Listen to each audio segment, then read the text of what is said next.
afternoon. Here is the news at 4. First, the highlights. Lagos State Governor restates commitment to social inclusion and gender equality. Wife of the President urges state governors, lawmakers to prescribe capital punishment for kidnapping. On the foreign scene, United Nations warns against Israeli settlement in Palestinian territories. In sport, World Rugby announces inclusion of rugby sevens in African Games. Now the details. I am Taiwo Baruwa. Lagos State Governor Babajide Sanwo-Olu has reiterated his administration's commitment to youth development, social inclusion and gender equality, as well as creating a society where everyone can achieve their full potential. Governor Sanwo-Olu stated this at an event organized by the Lagos State Ministry for Women Affairs and Poverty Alleviation to mark the 2024 International Women's Day celebration with the theme, Count Her in Accelerating Gender Equality through Economic Empowerment, Inspire Inclusion at Mobolaji Johnson Arena, Unikon. The governor, who was represented by his deputy Abafemi Hamzat, also called on leaders to invest in women to accelerate development of the state and Nigeria in general. Our social inclusion policy is about creating a society where everyone, especially women, has the opportunity to contribute, participate, and thrive. It is a key aspect of promoting social justice, equality, and human rights for all individuals, irrespective of gender, ethnic, or cultural affiliations. We recognize the importance of creating a society where opportunities are equalized for everyone to thrive and contribute meaningfully to our collective progress. Wife of the governor, Bijoke Sanwo-Olu, who urged government at all levels to continue to prioritize investment in women, give them equal opportunities, also called on them to be creative, innovative, as well as encourage one another. Speaking earlier, Commissioner for Women Affairs and Poverty Alleviation, Balaji Dada, appreciated Governor Sanwo-Olu for his commitment towards championing the rights and well-being of women, as well as ensuring they have the right tools, skills, and opportunities they need to thrive and succeed. Women leader of the All Progressives Congress in Lagos State, Jumoke Okoya Thomas, enjoined women to be encouraged despite challenges, while calling on government to further invest in them. Keynote speaker at the event, Professor Mopelola Omoegun, emphasized the need for women to be educated, empowered economically, as well as agent of positive change. Omoegun urged government at all levels to give women the right position in the society. Lagos State government has announced traffic diversion around the Oshodi under bridge on route PWD Ikeja along on Saturday, 9th of March 2024. In a statement, Commissioner for Transportation Oluwaseun Oshiyemi said the diversion will take place at Kappa by the traffic light intersection for the purpose of rehabilitation and laying of interlocking stones on Agege Motor Road, Oshodi. To connect their destinations, motorists are advised to make use of the Lupeju bypass to link up Papa Oshodi Expressway through Bagada by Anthony Uke to Maryland on Mobolaji Bank Anthony Way to join other segment of Agege Motor Road. Oshiyemi assured the matter in public that officers of the Lagos State Traffic Management Authority, LASMA, will be on ground to ensure seamless commuting during the course of the repairs.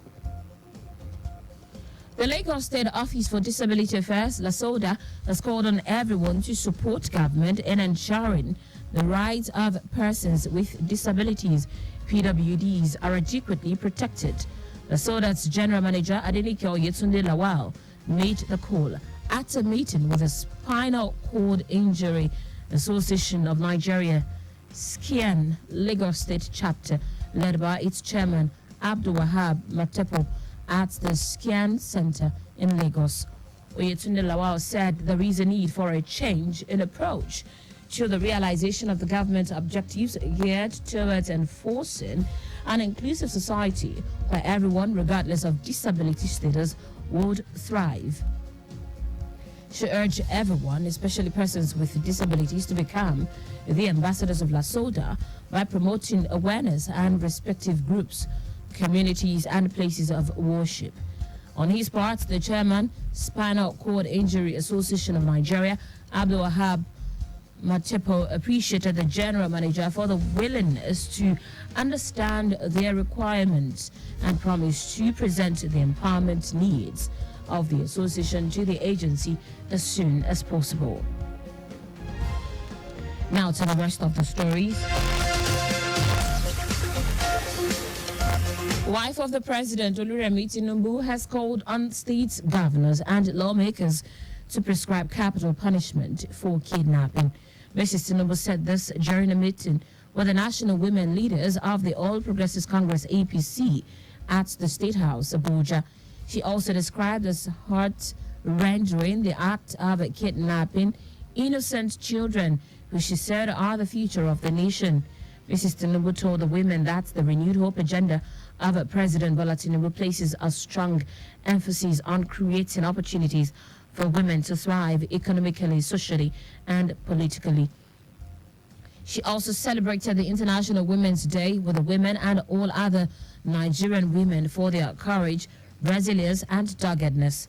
Earlier, the group, led by its national women leader, Mary Alele, her deputy, Ibrahim Zainab, and members of the executive thanked Mrs. Tinubu for her impact in the lives of Nigerians through various interventions on the platform of the Renewed Hope Initiative. Also, the United Nations Children Fund, UNICEF, has condemned the abduction of students by bandits in Kaduna State.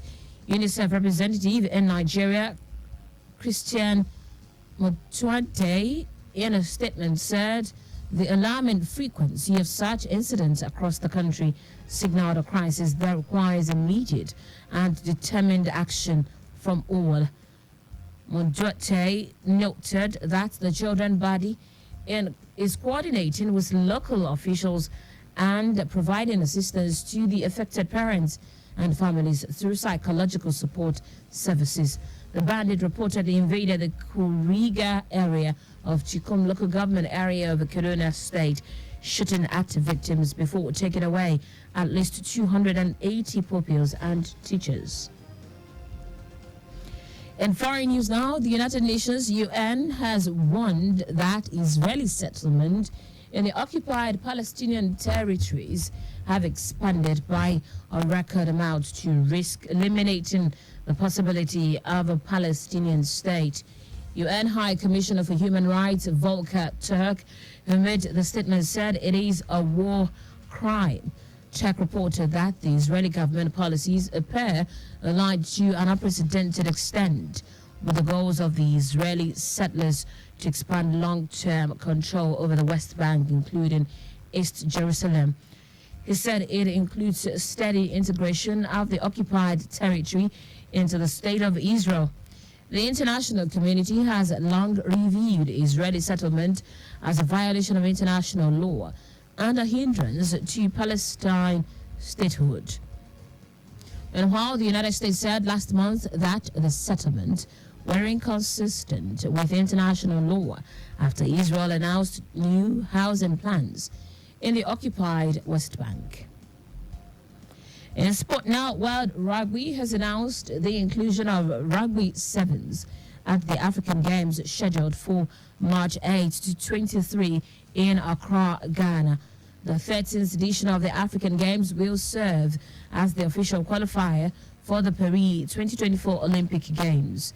President of Rugby Africa, Herbert Mensah, expressed delight as rugby takes its rightful place within the African Games for the first time. Mensah noted that the African Games serve as a testament to the continent's commitment to sport, and also a platform where athletes can shine and unite.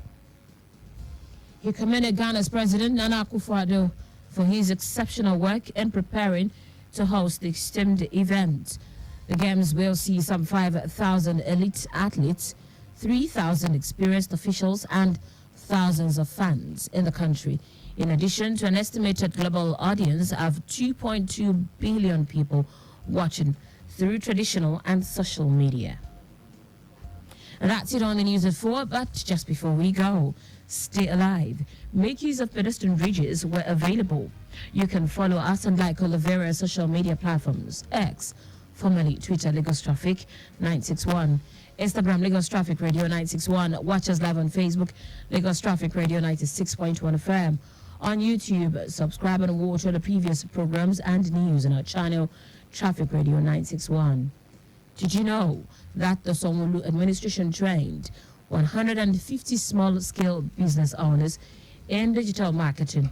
You can get more details on the Lagos State Government website. To end the news, here are the highlights of the major stories.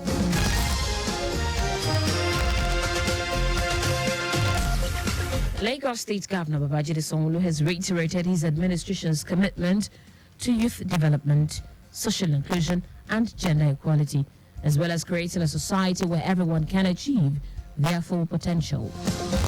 Wife of the President, Oluremi Tinubu, has called on state governors and lawmakers to prescribe capital punishment for kidnapping.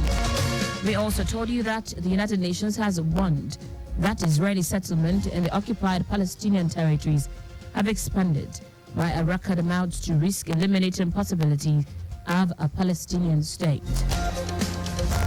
Finally, Sport World Rugby has announced the inclusion of rugby sevens at the African Games scheduled for March 8 to 23 in Accra, Ghana.